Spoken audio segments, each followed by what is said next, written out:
Bom dia, alunos, tudo bem com vocês?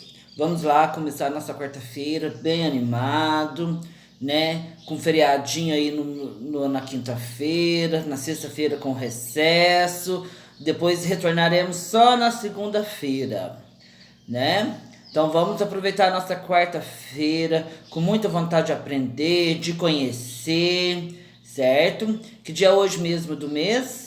Hoje é dia 2 de junho de 2021, quarta-feira. Meninos, na nossa aula de hoje, aula de ciências, vocês vão pegar o livro de vocês, da página 49 a 51, certo? Da 49 a 51, e nós vamos falar sobre o tratamento de água. Vocês sabem que em muitas regiões, que em muitos lugares, né, não tem esse tratamento de água, não tem sim o saneamento básico, nós já falamos sobre isso, né? Que muitos lugares, os reservatórios são os açudes, como por exemplo no caso do Nordeste, né? No Nordeste, né, em muitos lugares lá do Nordeste, os reservatórios de água são os açudes, né? E quando falta chuva, falta-se água, certo? A água, às vezes, ela pode estar transparente, clarinha, porém, ela pode estar suja, poluída, contaminada. Então, é sobre isso que nós vamos falar sobre hoje, tá joia? Vamos lá. Tratamento de água. De onde provém a água que chega às torneiras da residência em que você vive? Você sabe de onde que vem a água, de onde nós moramos? A água de Monte Santo, vocês sabem de onde vem? Pesquisa e fala pra mim, lá no grupo, tá joia? Vamos lá, meninos. Em muitas residências do Brasil, basta abrir a torneira para se acessar a água necessária à realização das atividades do dia a dia. No entanto, isso não é realidade em todo o país. Muitos locais ainda não têm água encanada. Neles, as pessoas coletam água diretamente de poços, de açude ou de rios, por exemplo. Então, aqui nessa imagem, pessoa coletando a água em um açude em Monteiro, Pernambuco, em 2016. Como o professor já acabou de falar, né? Tem muitas pessoas que não têm acesso à água, certo? E muito menos à água potável, ok? Vamos lá na número 4. Você acha que a água que é coletada diretamente dos rios, dos poços ou dos açudes deve ser tratada antes de ser consumida? Por quê? Então, meninos, vocês vão responder essa perguntinha número 4 aí, certo? É a opinião de vocês. Você acha que a água que é coletada diretamente dos rios, dos poços ou dos açudes deve ser tratada antes de ser consumida? Vocês acham que essa água deve ser tratada? E por quê? Vocês têm que explicar o porquê. Tá joia? Falar o porquê. Agora vamos lá, meninos. Vamos fazer junto. Como a gente não pode juntar ao colega, vocês vão fazer essa experiência em casa sozinho. Tire foto da experiência, viu? Junte-se a um colega e observe a foto ao lado. Qual das duas amostras de água você acha que está mais adequada ao consumo humano? Justifique sua resposta. A letra A ou a letra B?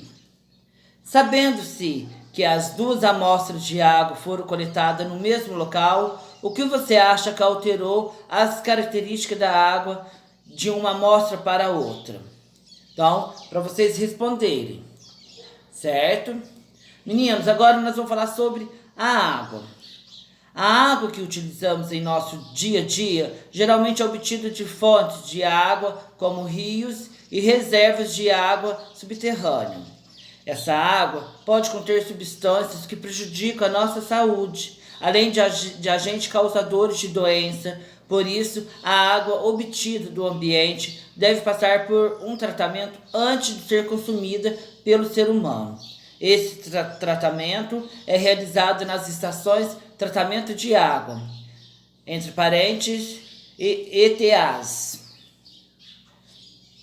Antes de estudarmos como essa substância pode ser eliminada da água, vamos conhecer duas propriedades da água: a solubilidade e a densidade. Ó, essa é uma experiência que vocês podem estar fazendo em casa, meninos. Eu mencionei lá em cima da experiência, mas aqui tá cheio de experiência para vocês estar fazendo.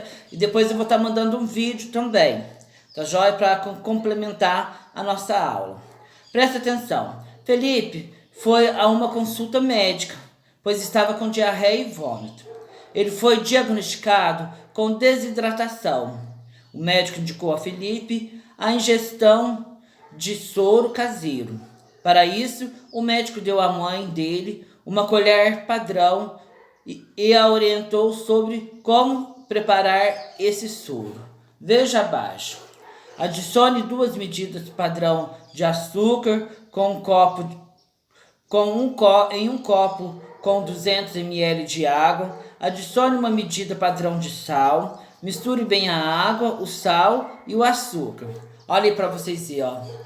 Antigamente, né, tratava-se da diarreia, né, com soro caseiro, ok? Então, era tratado dessa forma, viu?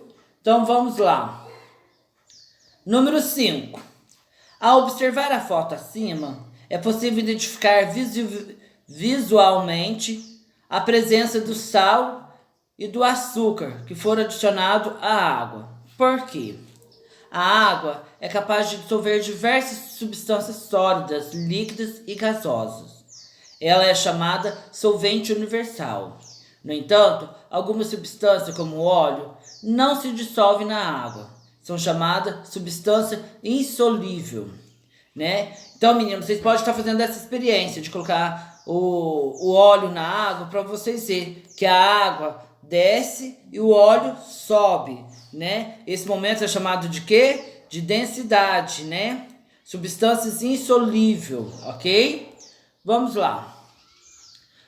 Além da solubilidade em água, a substância apresenta diferentes densidades. A densidade é uma medida que expressa a relação da massa de um corpo em determinado volume. Observe a imagem ao lado, que mostra a mistura de água, areia e óleo nessa situação. Podemos dizer que o óleo é menos denso que a água e a areia é mais densa que ela. Por isso, a água e a areia é mais densa que ela. Por isso, o óleo flutua na água e a areia afunda, depois depositando-se no fundo do recipiente. Meninos, tenta fazer essa experiência em casa. Da areia, né? Claro que a areia vai ficar no fundo mesmo, porque ela é mais pesada, né? Então ela vai afundar mesmo, né? A água vai ficar no meio e o óleo em cima. Vocês fazem essa experiência, não esqueçam de mandar as fotos. Dependendo das características das substâncias, diferentes técnicas pode ser utilizada para separar os componentes de uma mistura. Meninos, agora nós vamos falar uma mistura, né? A filtração é uma técnica utilizada geralmente para separar substância sólida que não se dissolve na água. Nessa técnica, a mistura passa por um filtro no qual substâncias sólidas ficam retidas, enquanto a água passa através dele. A decantação é uma técnica utilizada para separar substância que, quando misturado na água, não se dissolve, acaba flutuando ou afundando nela. Essa técnica se baseia na diferença de densidade entre os componentes da mistura. Olha aí para vocês verem. Café sendo preparado com o uso da técnica de filtração. O pó de café fica retido no filtro, né? Copo de água com solo. Após certo tempo de repouso, parte do solo se depositou no fundo do copo. A decantação e a filtração são técnicas utilizadas durante as etapas de tratamento de água e de esgoto doméstico, ok? Meninos, então, mesmo que a água seja transparente, inodora, insípida, ela pode ser inadequada ao consumo. a seres vivos, substâncias químicas e metais pesados imperceptíveis a olho nu. E é por esse motivo que a água precisa passar por uma estação de tratamento.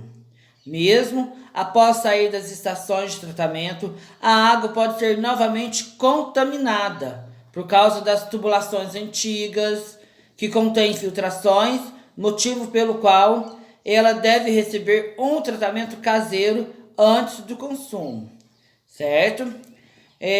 Meninos, a nossa aula de hoje é somente isso, viu?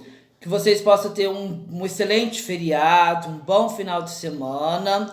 E vamos que vamos, né? Use máscara, saia de casa somente se precisar mesmo. Evite aglomerações, viu? E, na dúvida, o professor tá aqui. É só chamar que o professor ajuda vocês, tá joia? Um abraço, fiquem todos com Deus.